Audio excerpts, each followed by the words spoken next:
guys, Jess here from the Parrot project. Today I am going to show you what was actually day 2 of Lucas, our little Indian ringneck back here.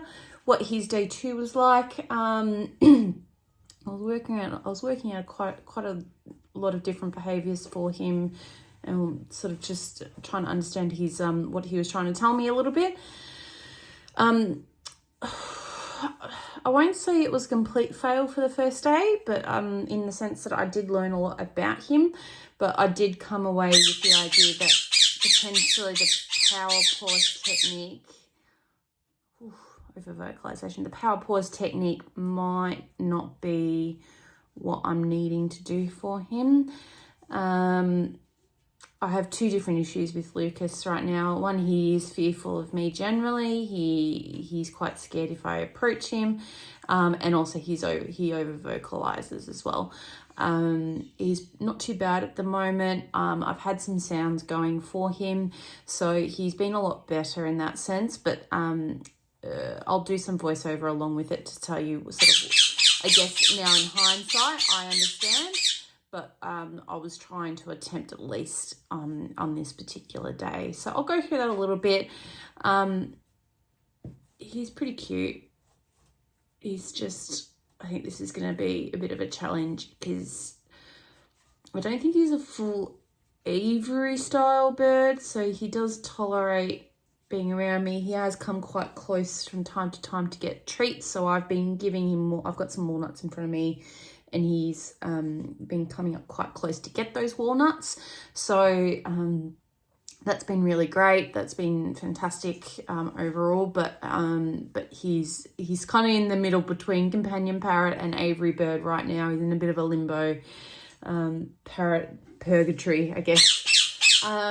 So I guess I'll keep working with him. I think this is going to be a bit of a long project. I've bitten off more than I think I can chew. No, I haven't. I just think it's going to take some time overall. I think once I'm able to approach him and have him not be incredibly scared of me, and if he gets to the point where he may take a treat off me, then it's smooth sailing from there. I can definitely work with him a lot better. So it's just going to be that initial phase of him getting used to me and not being freaked out. So I'm hoping he doesn't freak out too much, but yeah, enjoy the video.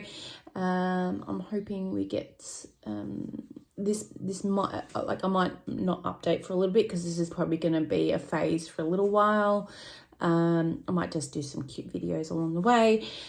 Just FYI, just add me on TikTok. I'll put the link in the channel. It's where I put all the cute stuff. I call TikTok my lols. So I don't really put the huge amount of educational content, not to this degree. But I definitely put some funny stuff up on there. I think I put some funny stuff. I think I'm hilarious, but yeah, enjoy, guys. Yell out if you've got any questions. Go shoot them to me, all those sorts of things. But yeah, I think this is going to be a bit of a long one. Yeah, Lucas.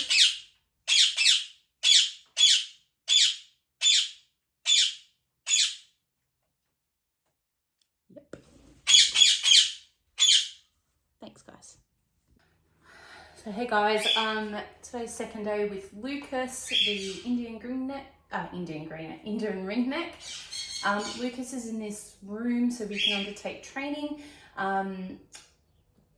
So I'm going to be using something called the pause stop technique, or power stop technique, which is something I saw at BirdTricks initially, but it still utilizes positive reinforcement, and mostly positive reinforcement and kind of clicker training.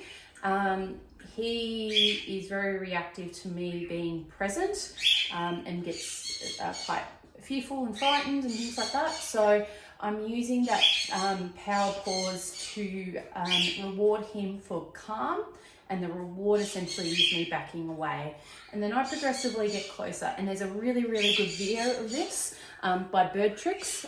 amazing. Like I said, that's where I learnt this particular thing, and it's been a godsend for a lot of birds who are quite fearful of people coming towards their cage and things like that.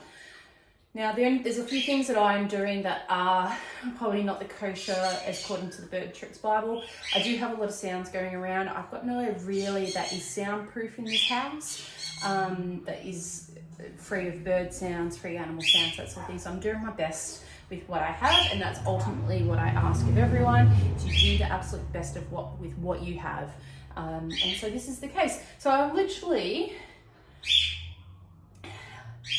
I've already tested this out to where he starts reacting, and it's literally outside the room.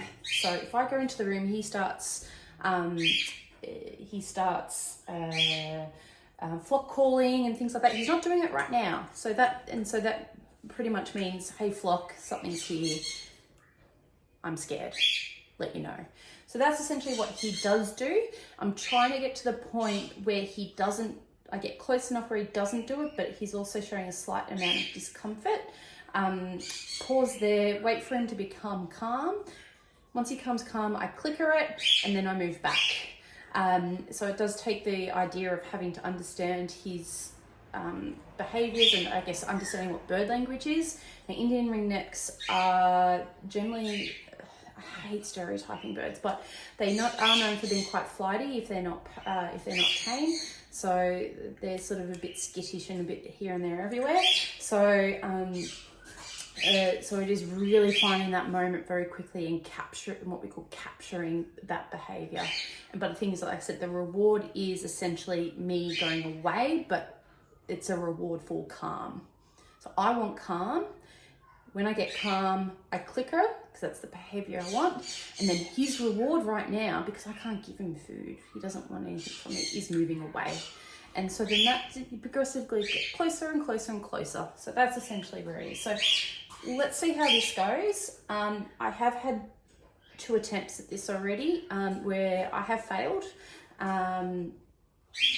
So the bird has failed essentially in terms of the behaviour, but yeah, it's been a bit of a tricky one. So let's see how we go. This is going to be a tricky case. So I'm doing this nice and slowly. So he's out of his enclosure right now, which I think is a good thing.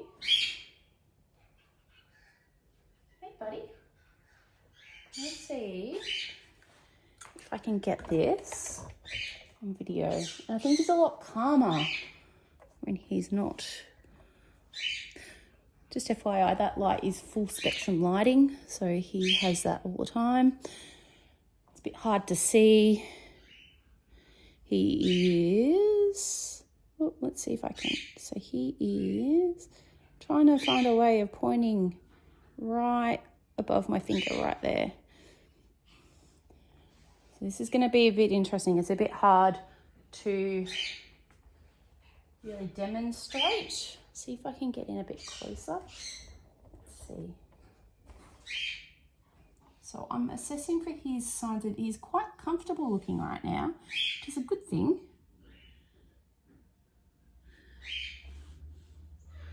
He's still showing signs of comfort. He's eyeing me off, and he's just showing a little bit of alertness.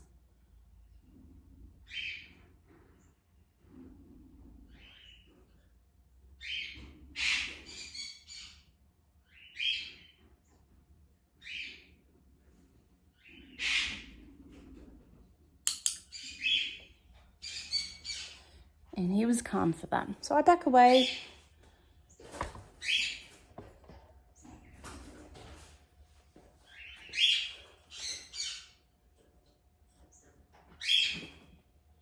Checking out what's happening in my aviary. That's there a bit. So he's still quite calm there.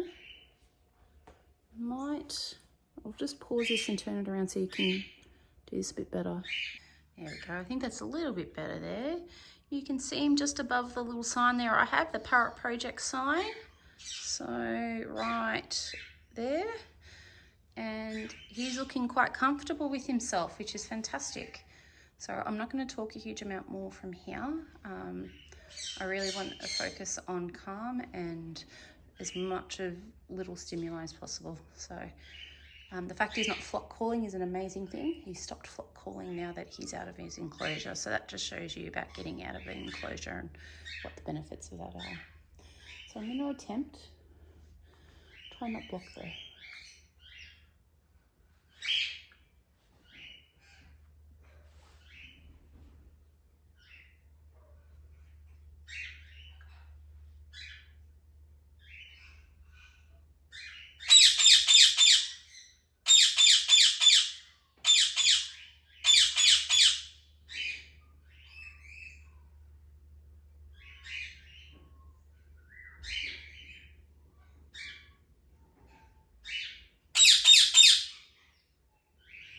So essentially what I'm trying to do here, guys, is initially I was trying to wait for calm, both body language as well as vocal, thinking that the call out was purely fear driven, just calling out and telling everyone, hey, there's an intruder, that sort of thing. So I was trying to power pause for both of those behaviours. Now in hindsight, Lucas does flock call quite constantly. Generally, he just over vocalizes generally, regardless if he's comfortable or not. So in hindsight, this was a bit different to, I guess, what I was trying to achieve initially. I am still trying to work on pairing that a little bit together. He's doing quite well at the moment in regards to being quiet and me cueing that and leaving the room to try and get him a bit more relaxed. Yeah.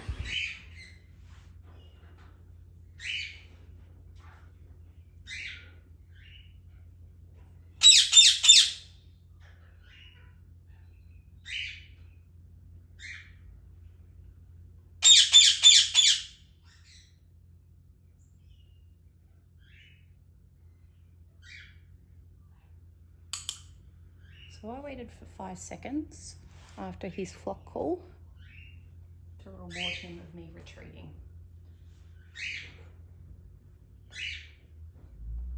Because those are warning signals. Just to note here, guys, as well, ideally there should be nothing else distracting you in this this time. So no other sounds, no TV. I've got parrots in the background. Sadly, I don't actually have the space in my house to do that type of training. So I have tried my best to find an area that has as least amount of sound as possible. And as usual, I always advocate for doing the best you can with the resources you have. So hence the callings and the vocalizations in the background. Backing away again.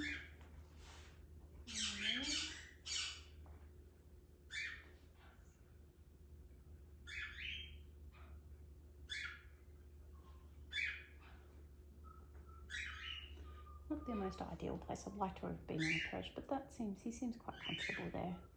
He looks quite relaxed. I'm going to try and open this a little bit more.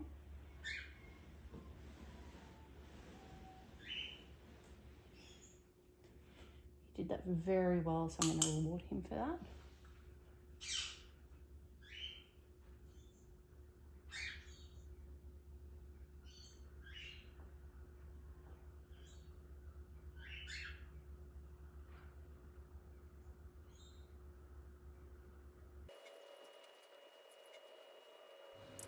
So the training session went on for probably another couple of minutes on top of this. I've just fast forwarded this so you could sort of see the sort of things I was looking for. The issues that I was facing here was that I was finding it slightly difficult to separate the two behaviours that I'd previously mentioned, the over vocalisation and the fearful behaviour. So sadly I didn't capture my body in this, where I was going forward, power pausing and then moving back. I've just sped this up a little bit just so that it makes it easy, and you can just sort of see the types of things that I was looking for. Sadly enough, you can't quite see it, but I was looking for the eye pinning, so he did do a fair bit of eye pinning that helped me indicate his comfortable levels. So his body language entirety from here, you could see he's probably seems calm, but there was a few other little subtle things that I was looking for that aren't quite evident in this clip. So yeah, those are the sorts of things I'm looking for.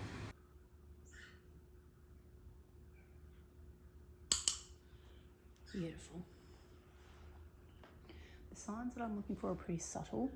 For him, he kind of puts his head back into his shoulders just a little bit when he's feeling a bit better, or not as when he's calmed down.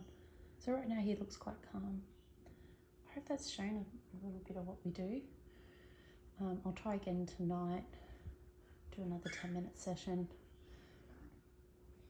The aim is that I could be quite close to him at least to start touching a stick. And now that we can sort of associate clickers with good things, and we can use the clicker to reward. All right, thanks guys, that's it. We'll speak to you soon. Bye.